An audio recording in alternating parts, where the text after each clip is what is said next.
1997년 3월 17일 아침 9시 20분 카가와현 경찰에 한 통의 신고가 들어옵니다. 신고를 한 것은 카가와현 나카타도군에 살던 농기구 판매회사 사장인 A씨로 내용인즉슨 누가 내 산에 마네킹 같은 걸 불법 투기했다 라는 내용이었습니다. 신고를 받고 현장에 출동한 경찰은 마네킹을 발견했고 확인 결과 그것은 마네킹이 아닌 사람의 시신이었습니다. 과연 이 시신은 누구이며 왜 산속에 버려진 것일까요?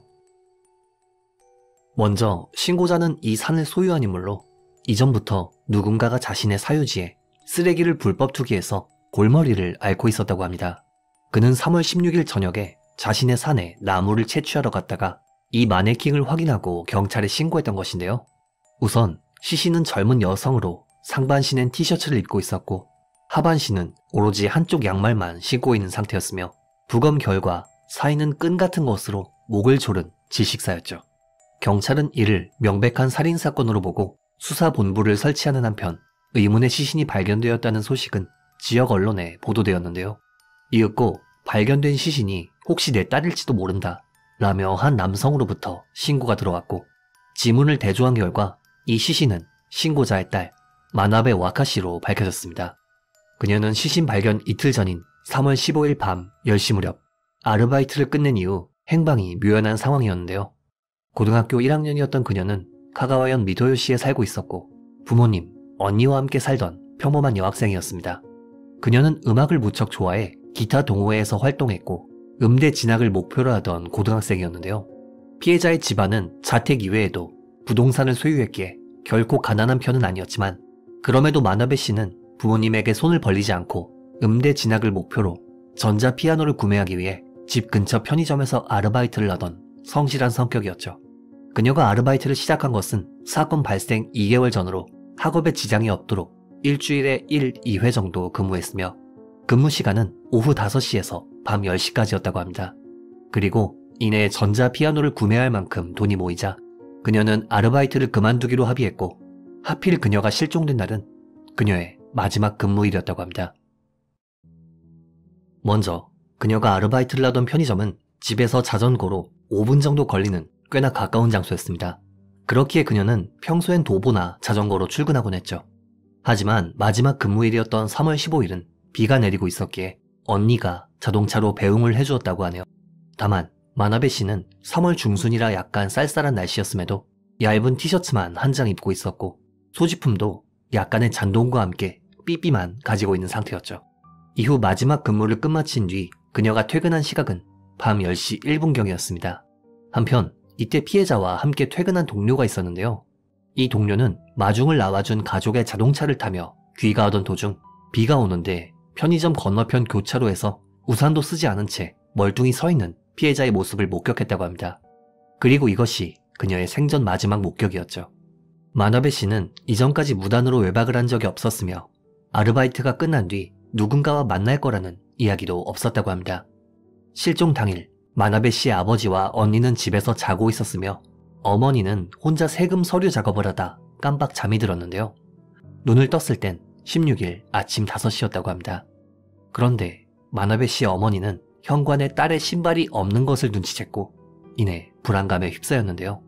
이에 그녀는 즉시 딸이 근무하던 편의점에 연락했지만 편의점 측은 마나베 씨는 어젯밤 10시에 퇴근했다 라는 대답뿐이었죠. 그리고 아침 10시 무렵 마나베 씨의 친구에게 전화가 걸려옵니다. 이 친구는 마나베 씨와 영화를 보기로 약속했지만 그녀가 나오지 않자 걱정되어 전화했다는 말을 했죠. 당시는 휴대전화 보급률이 낮았기에 가족들은 딸의 삐삐에 계속 연락을 했지만 그녀에게선 답이 없었고 결국 가족들은 즉시 경찰에 실종 신고를 제출하는 한편 자체적으로 그녀를 수색하기 시작했습니다. 그리고 다음날 아버지가 신문에서 의문의 시신을 발견했다는 이야기를 읽고 경찰에 연락해 딸의 사망을 알게 되었던 것이죠. 경찰은 현장 조사는 물론 피해자의 교우관계를 중심으로 약 3만 3천 명에 달하는 사람을 조사했지만 용의자를 특정하는 것에는 실패했습니다. 다만 현장 조사 과정에서 몇 가지 실마리를 얻을 수 있었는데요. 먼저 실종 직전 피해자와 함께 근무했던 동료에 따르면 아르바이트 도중 그녀가 소지한 삐삐가 몇 번 정도 울렸었다고 합니다. 또한 그녀가 실종되기 직전 비 오는 날임에도 우산도 없이 편의점 건너편에 서 있는 모습을 목격한 사람이 꽤 많았다고 하는데요.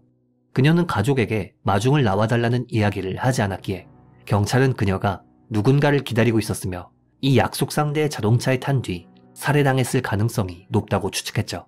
그런데 수사 도중 한 가지 유류품이 발견됩니다. 편의점에서 약 12km 정도 떨어진 아사히야마 공원에서 의문의 왼쪽 신발이 발견되었던 것이죠. 당시 이 신발은 유족의 확인과 경찰견의 감정을 통해 피해자의 것으로 확인되었는데요. 신발이 발견된 공원은 해발 238m의 산 정상 주차장 부근으로 이 공원은 바다와 더불어 일출을 볼 수 있어서 젊은이들의 데이트 장소로 유명한 곳이었다고 합니다. 시신을 발견한 장소에는 싸운 흔적 등은 발견되지 않았기에 경찰은 범인이 신발이 발견된 공원에서 피해자를 살해한 후 외진 곳으로 이동해 시신을 버렸을 것으로 추측했지만 이 시점에서 언론의 한 가지 나쁜 부분이 드러나게 됩니다. 바로 데이트 장소로 유명한 곳에서 시신이 발견되었다 라는 점을 노려 황색 언론들이 근거도 없이 피해자는 금발로 염색한 불량 학생이었다, 밤에 놀러 다니는 것이 일상이었다 라며 아니면 말고식의 자극적인 기사를 보도하기 시작한 것이죠. 이에 그녀의 아버지는 딸은 정의감이 강하고 진지한 성격이었다, 모르는 사람의 차를 탈 만한 아이가 아니었다 라며 이 사실을 부인했다고 합니다. 한편 경찰은 신발이 발견된 아사히야마 공원에서 한 가지 유력한 목격 증언을 확보할 수 있었는데요. 이는 실종 직후인 3월 16일 당시 이 공원으로 드라이브를 나왔던 두 여성이 목격한 것으로 새벽 1시와 2시 두 번에 걸쳐 수상한 하얀 차량을 봤다는 증언이었습니다. 이 차량은 토요타의 미니밴인 에스티마였으며 차량 목격 시점은 사망 추정 시각과 거의 일치했기에 경찰은 이 차량이 사건과 관련이 있을 것으로 추정했죠. 다만 이 신발 발견과 차량 목격 증언을 마지막으로 마나베 씨 사건의 수사는 미궁에 빠지게 됩니다. 이 사건은 비록 미제 사건으로 남게 되었지만 현장 상황을 고려했을 때 몇 가지 추측이 가능한 부분이 있는데요. 첫째는 범인은 이 지역 인물일 것이라는 추측이 가능합니다. 먼저 시신이 발견된 장소는 무척 외딴 장소로 최초로 신고를 받고 시신을 확인했던 경찰 역시도 처음 듣는 장소였던지라 인근에 사는 주부에게 길 안내를 받아 찾아갔을 정도로 외진 곳이었죠. 이는 지역에 사는 사람이 아니라면 알 수 없는 장소이기에 범인은 카가와현 출신이거나 이곳에 오래 산 인물로 추정됩니다. 둘째는 왜 하필 이곳에 유기했는가입니다. 이에 대해 마나베 씨 아버지는 이런 의견을 남겼는데요. 지금이야 골프장이 들어서서 도로가 생겼지만 그때는 다 비포장 도로였어요. 사건 당시 차로 현장에 가고 있었는데 들개 몇 마리가 자동차 본네트 위로 뛰어든 적이 있었어요. 그때 문득 그런 생각이 들더라고요. 범인은 어쩌면 완전 범죄를 노린 게 아닐까? 만약 발견이 조금이라도 늦었다면 딸의 시신은 들개가 먹어치워 흔적도 없었을 테니까요 라는 말을 남겼습니다. 실제로 시신이 발견된 장소는 당시엔 들개가 굉장히 많아 지역 주민들도 어지간하면 접근을 꺼렸던 장소였다고 하는데요. 즉, 첫 번째 추측에 이어 범인은 이 지역에 익숙하기 때문에 들개가 많다는 사실도 알고 있었고 이를 이용해 완전 범죄를 노렸던 것이 아닐까 하는 추측이 가능합니다. 당시 사건을 담당했던 한 형사는 퇴직을 앞두고 언론과의 인터뷰에서 안타까운 듯 이런 말을 남겼습니다. 당시엔 CCTV도 위치 추적 같은 기술도 부족했고 수사 체제에 대해서도 다소 보수적이었죠. 지금의 수사 기법이었다면 잡았을지도 모릅니다. 실제로 사건이 발생한 90년대 당시엔 위에서 명령하면 아래에서는 시키는 대로만 진행했고 현장 수사원은 제대로 의견조차 낼 수 없을 정도로 보수적인 탑다운 방식의 수사 체제였다고 합니다. 또한 피해자의 어머니는 공소시효가 없어진 것은 감사할 따름입니다. 하지만 범인은 아직도 잡히지 않았기 때문에 여러분의 아이나 손주는 범죄의 피해를 당하지 않도록 조심했으면 합니다. 부디 이런 사건이 있었다는 걸 잊지 않았으면 합니다. 라는 인터뷰를 마지막으로 안타깝게도 범인의 체포를 보지 못한 채 2022년 세상을 떠나게 되었습니다. 개인적으로 이 사건에 이해가 가지 않았던 것은 제가 앞서 보여드렸던 피해자가 입었던 티셔츠, 이걸 공개한 것이 2017년이라고 합니다.